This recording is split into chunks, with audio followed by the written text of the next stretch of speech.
Luto tayo ng paksiw tulingan isdang sariwa guys. Ito ang kailangan natin ingredient: onion, garlic, ginger, at saka naglagay din tayo ng garlic na powder at oregano powder. Siyempre hindi mawawala ang black pepper natin. Maglagay din tayo ng 1 kutsara na brown sugar, 3 kutsara na toyo, 2 kutsara na vinegar.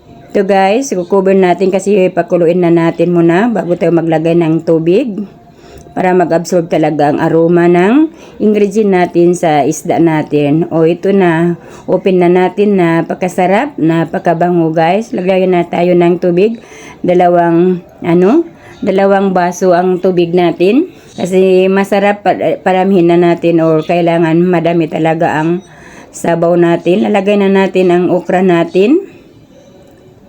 Ito guys, napakabango talaga ang natin, ang paksyo natin. Simpleng ingredient lang, masarap na yan guys.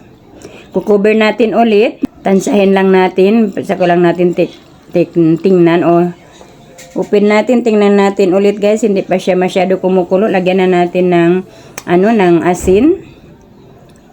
Depende sa atin kung gaano karami ang asin nilalagay natin. At naglagay din tayo ng ng additional seasoning, pangdagdag ng lasa.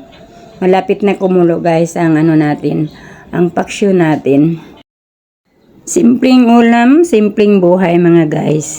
Cover natin ulit para mas maganda ang pagkuluto ng gulay natin, ng okra natin. Itong kulong-kulo na guys, lutong-luto na.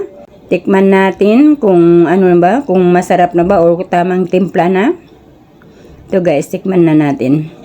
O tamang-tama na guys, balance na ang suka. Napakasarap guys. Hanggang dito na lang ang video natin mga kasinag ko. Thank you for watching and God bless everyone.